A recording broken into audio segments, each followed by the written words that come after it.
love changes everything. And how wonderful of them to end with the tagline, God is love. When I first walked into a Unity church, it was in Bremerton, Washington. Washingtonians here? Hallelujah. Yes. And this was an old style church. The Unity group had funded it and built it in the 60s, but it was styled like a miniature version of the Presbyterian church I grew up in Wenatchee, Washington. That means a tall, pitched roof, and then there was a choir loft, a balcony for extra seating. And on the front of that balcony, in great big letters, were the words, God is love. So to step out on that platform meant you had that right in your awareness. Now, we have a digital clock. It's not quite the same thing. Some people wish I might pay more attention to that when I'm up here. But I like to see the God is love in my mind. We're talking about love today because February in our spiritual toolkit system is the month we focus on the energy of love. Now, ministers, we have lots of stories from seminary, no matter what kind of seminary program we went through. And in Unity, there are a couple of options. My seminary program was an on-the-ground, boots in the church training kind of program, along with curriculum work and traveling to headquarters, et cetera. But there are always stories, because it's not so much about the curriculum as the unwritten curriculum, the part of you that gets stretched and expanded and grows into what you have been called to be. And make no mistake, this isn't just about ministers. You're all in that space. Who have you been called to be in this life, right now, in this holy moment? Next week, what are you stepping into? What's the vision you hold for yourself? May it be fueled by this power of love, which is a divine capacity, a quality of God that we hold in potential in ourselves and are called to nurture and expand and express like maniacs, to use Shalann's terminology, in our life and in the world, and for one another, and to draw others into it, and to be a radiating center of that power, that energy that is God itself.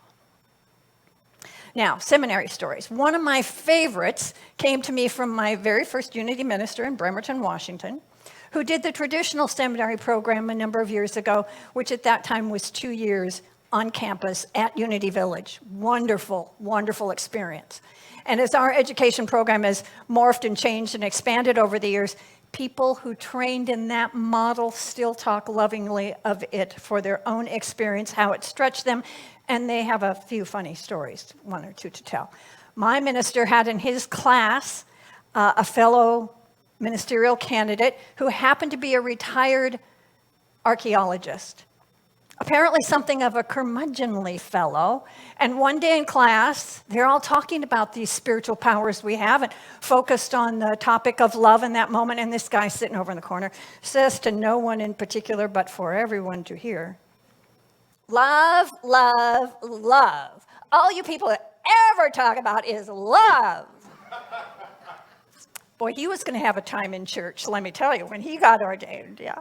I just always think of that when we come around to February. Now, let me tell you about this spiritual toolkit I've mentioned. Our co-founder, Charles Fillmore, studied ancient history, ancient spiritual paths, all world religions, and he came across this recurring theme of these capacities that are already imprinted in our soul, the qualities of God. And as we live this life, the more we expand and delve into them and express them more completely, the more we express our true divine nature, which in Unity we call the Christ. So there are 12 of these capacities, because it fits one to a month, kind of nice. 12 disciples, kind of nice to connect them to the disciple. And we are in February observing that power and encouraging it to expand and be nurtured and grow within us. That power that is love, that energy, that frequency that is God itself, that we often see as the synonym. We think and we feel that this is the synonym of God expressed in the world. So if you're here for a long period of time, you'll get exposed to each one of these powers. Let me see if I can do the list. We begin with faith in January, foundation, right? Faith is our foundation. And then love, strength, wisdom, power, spiritual power, we might call that mastery, imagination, release, or a good old-fashioned term that Charles Fillmore used, renunciation. Get thee behind me kind of release. Let go of that which doesn't serve us. Will, understanding, zeal. I'm missing one. The year ends with life. It'll come back to me. If it does, I'll mention it. The good thing about being a minister or a licensed teacher is you have resources. And there is more going into my memory and stuff gets flushed out. Not always what I prefer, but there you have it. That's the truth of that one. Here in our islands, we also have a spiritual system of understanding through which we can be more of who we are called to be. And this system was identified by a wonderful teacher here in the islands, Auntie Pilahipaki. And she created the word aloha, which you all know means so much more than a simple greeting of hello or goodbye. It is the essence of our divine nature captured in a word. And Auntie Pilahipaki identified that word as an acronym. And so that first A is akahai, which is kindness, expressed through a pleasant attitude. The L is lokahi, which means unity, expressed as harmony in our community, in our families, harmony between ourselves and that presence of spirit. The O is olu, meaning agreeableness, to be in agreeable relationship with one another, that pleasant feeling. H is ha'a, which is humility, an attitude of modesty about oneself and as you move through life. And that second A is ahonui, meaning patience, that we apply with perseverance, because I don't know about any of you, but I am still learning the quality of patience with myself mostly, and often with some of you. Oh, a good place to start on our conversation about love is what's our common understanding? What's your definition of love? Okay, this is an audience participation exercise. I'm going to ask you to just shout it out, and if you're at home, you can tap it in the chat if you're on Facebook or YouTube watching us today. Get in this game. What's love? You. Caring.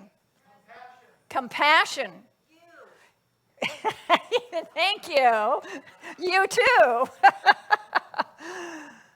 Anything else? Unconditional oneness. Attention. Focused attention and intention, perhaps. Thank you. All forgiveness. Yes, a wonderful expression of the energy and the power of love. You know, definitions don't always get us further than our head understanding, but they are useful as a beginning point. Let me share with you what Charles Fillmore, just one thing he wrote amongst the copious things about the topic of love. Charles Fillmore called love the pure essence of being. Being, that divine nature, being with a capital B, the energy of all that is. The pure essence of being that binds together the whole human family. We are sitting in a pool of love right here today. Did you know that? Can you feel it? Yeah, that's juicy stuff. Of all the attributes of God, Charles continues, love is undoubtedly the most beautiful. In divine mind, love is the power that joins and binds in divine harmony the universe and everything in it. His one great quote, Mr. Fillmore, about love is it's the greatest harmonizing principle known to humankind, our expression of the infinite, done most graciously, expansively, consciously, is to be in the conscious awareness of love. Doesn't that sound simple? Spiritual work, I maintain spiritual work is incredibly simple. And I know that myself and my human mind, I can confuse and confound any simple thing into a mess. And so we need tools to keep us on a path that is straightforward, clear, and carries us on the journey that we intend. Because as Einstein told us, the intellect is a really great gift, and it should not be in your life's driver's seat. You remember that. Great gift. I treasure the capacity I have for insight and research and gaining knowledge and pouring information in, even if some of it is now leaking out inadvertently. I treasure that, and I know that there is a power that transcends the capacity of my intellect, my mind, my brain, certainly transcends my human ego. So we start with that in the intellect, and then our goal is to, make that important 18-inch journey, right? From the head to the heart. Any number of ways to do that. One of my favorites is through the work that was done by a research organization called Heart Math Institute. Heart, math like arithmetic, institute. They have engaged in decades of research of understanding the energy field of the heart and how that mechanism, this physical organ that we have, is the transcendent piece of our being, the transcendent intelligence, the seat of wisdom.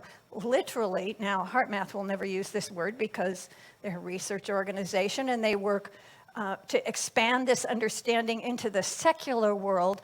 But one of the key people who's been involved in HeartMath for a very long time is Unity Minister Reverend David MacArthur.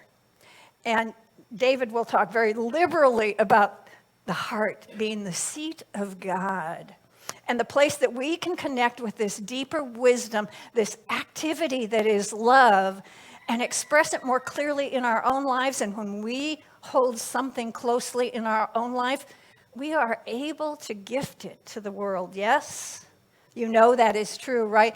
We can't change the world unless we first change ourselves. So that's why in this community we focus on the act of transformation for ourselves, and then we get to translate that transformational activity to others, to the greater world, to our community as a whole, to hold one another in this journey of headed toward beingness and understanding the Christ divine nature that lives within us, ready to be nurtured and expanded and expressed more fully, more deeply, more expansively, more consciously.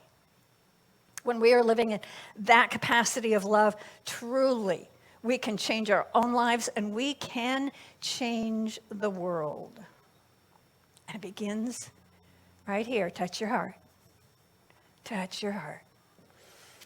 We are kinesthetic and somatic beings. We feel energy through our body. It's like an antenna for the frequencies that are around us.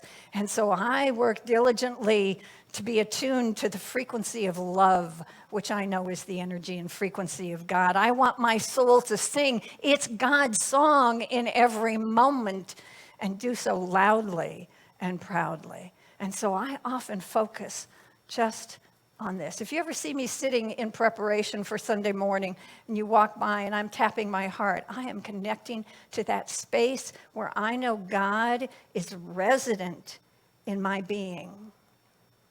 I feel it everywhere, not just the heart, but that's the focal point. That's like opening the door to tap the heart, opening the door to this energy of love so it can express fully in you, through you, as you, and as a gift to the world. Now, HeartMath has developed some techniques that we can use to stay in this focused awareness of our spiritual energy. Unity Minister Reverend David MacArthur calls it the spiritual heart, because what HeartMath was able to measure in scientific research in labs is that the heart responds before the brain. They would do this experiment, and David himself was part of it. They put you in a lab in front of a computer, and they show you a bunch of images, just random images, and about 2/3 of them were kind of null and void, no emotional content to them. And 1/3 of the images loaded in this computer have emotional recognition attached to them. Maybe it's a mother cradling a baby. Maybe it's a person standing pointing a gun at you. Random images, but intense emotional impact. And this computer, you press the button, David said, press the button, and 6 seconds later, the computer will randomly generate what picture fills the screen for just a second. Could be of no energy, no emotional impact, or it could be something highly charged. And then they have you all hooked up with electrodes to the brain and the heart and all over the body. And they are measuring your response simply to a visual image that is flashed on the screen randomly chosen by the computer every 6 seconds after the button is pressed. If that image that comes up 6 seconds later has no heat, no juice, no trigger, then there's no reaction in your brain or your heart or anywhere else. There's nothing to measure. When that image that is about to appear, not when it appears, catch this, but 4.8 seconds before the image changes to something that has high emotional impact, your heart and your mind have already registered it and are firing off neurons and frequency and energy, and it's measurable before you ever see the image. Now, how in the world does that happen if this is not the seat of something transcendent to our physical experience? I am just blown away by their research. So we're going to get down to business, and we're going to learn a technique that puts us in touch with this great capacity, because when we open this seat of divine wisdom, we can empower ourselves to access what wants to come forth through us to live our life more successfully, to live our life more attuned with this energy of love, to pull down our stress level in just moments.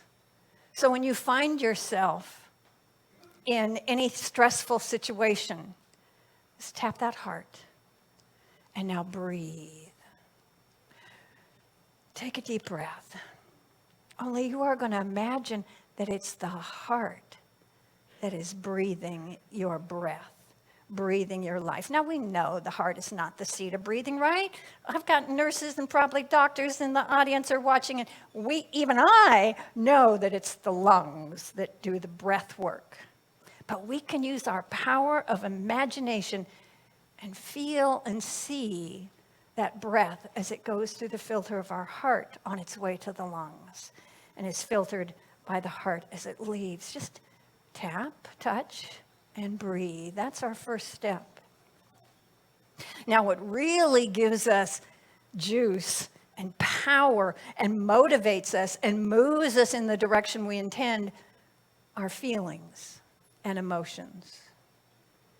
Feelings are that response to all the stimulus in our life, and sometimes the scale of the feeling is not very great, and sometimes we have emotional intensity, and maybe you're flying off the handle, or your blood pressure is raising, or your heart's racing, whatever. We can get spun up. I'll speak for myself. I can get spun up about the details of life.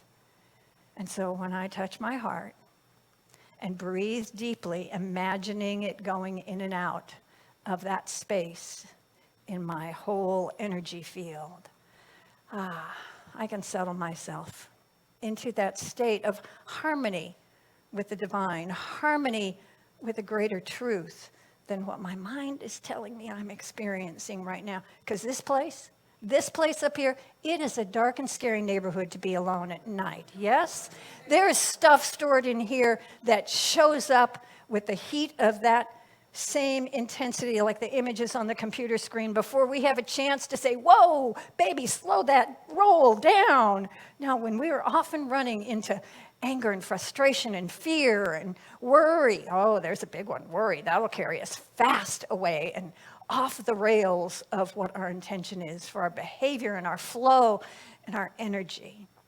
And so we touch and we breathe, and we can begin to come back into that space of ease and grace and flow. And then we use this power of our emotional nature, harness it, focus it, and we remember. We call to our mind the memory of someone that fills our heart with joy and delight. Do you remember first falling in love and how your heart just swells every time you think? I still have thoughts of my husband that just sort of take my breath away. He's been gone 20 years, and that was such an incredible experience to be in relationship with him, the good and the not so good, that it still just takes my breath away to see a picture of him or think of memories of the times we shared in our 20 years together. The most powerful emotion, a component of love, is caring. That's a shape-shifting energy in our resonant capacity to be aligned with the energy of God. When we care deeply for something, it shifts our whole energy field, how we are thinking and feeling and responding in every moment. So you hold this image from your memory, pull it from your memory, and just be in that sense of having that feeling of warmth cascade through your whole body, envelop you in a soft and gentle embrace of waves of love, because you have now triggered the access code to your spiritual heart, which is, as heart math has discovered, has way more power, energy, way more capacity for clear response, way more, magnitudes more of the ability to guide you in a path of truth and focus and clarity. And what gets us across the threshold, that final step, is in this space of remembering and feeling this sweet energy of caring or love or deep appreciation. Then we rest in that space as we sincerely ask. We open our heart by asking a valuable question.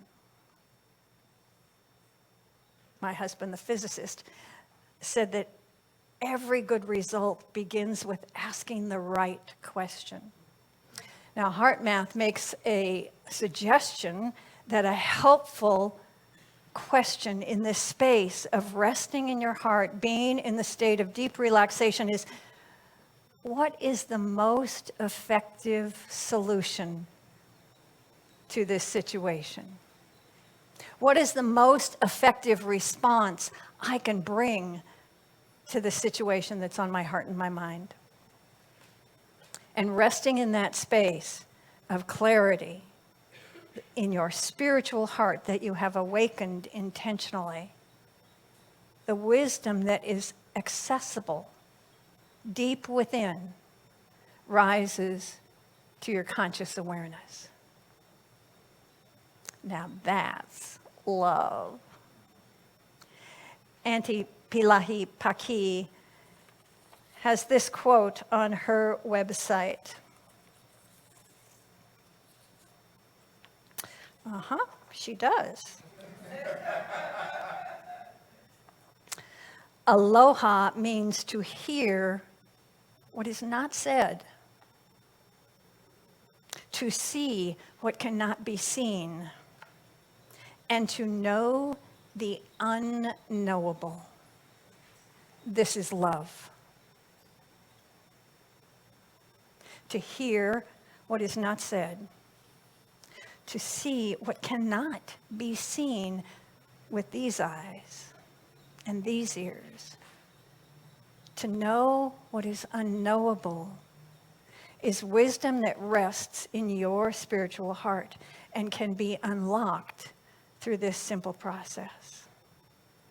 So as we step more fully into February as the month we celebrate for spiritual, divine energy of love, as well as the Hallmark kind of love,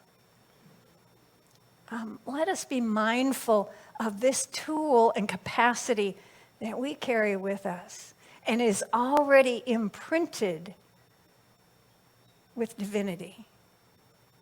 Each one of us has arrived here with this truth encoded within us that we are the physical emanation, this body, this life, right here, right now. You sitting here are the emanation of God itself.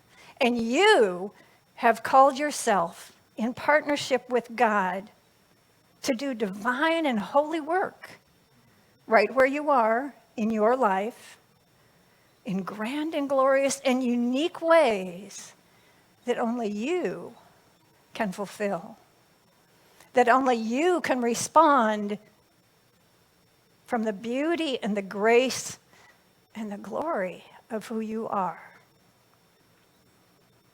And one way to feel that awareness more deeply is to touch and breathe. Say that with me, touch and breathe. Remember and appreciate. Remember and appreciate. And then sincerely ask. Sincerely ask. Open that space in your heart that wants to know, what is the most effective thing I can do right here, right now, in this situation? Oh, we're going to practice. Meditation time. So take a deep breath with me and feel that heart center in your mind's eye. Breathe deeply and fully and release completely, knowing that in addition to the lungs doing that work as they do so beautifully, that your heart is engaged in this breath. You are expanding your understanding of what is the whole system of your being, engaged in this act of breath, of life, of love. Now call into your memory a picture in your mind of someone you care about deeply, someone or something you appreciate. And as you hold that memory in your mind's eye, you begin to feel warmth spreading from your heart center outward to all of your physical body. Ooh, maybe it feels like the tingles of the bubbles in your jacuzzi, soft and gentle. Maybe it feels like the trade winds gently wrapping across your shoulders. Maybe it feels like the tender touch of someone you love. Rest in that space. Absorb that tenderness, that caring. And then while you are considering something that is present in your life right now, maybe you've been chewing on a question or a challenge, or, God forbid it should be as big as a problem. Bring that into this space and say, what is the most effective thing I can do in this circumstance? And once you have sincerely asked, you simply rest. Rest in that space of your heart and rest in the silence.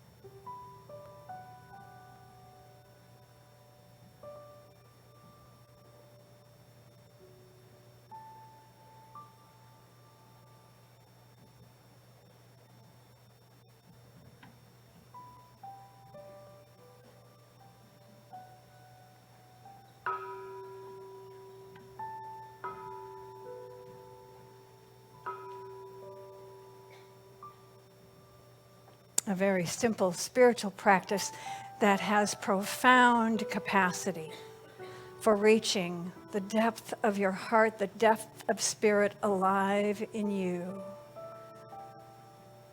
Touch and breathe. Remember and feel. And sincerely ask. Thank you, God.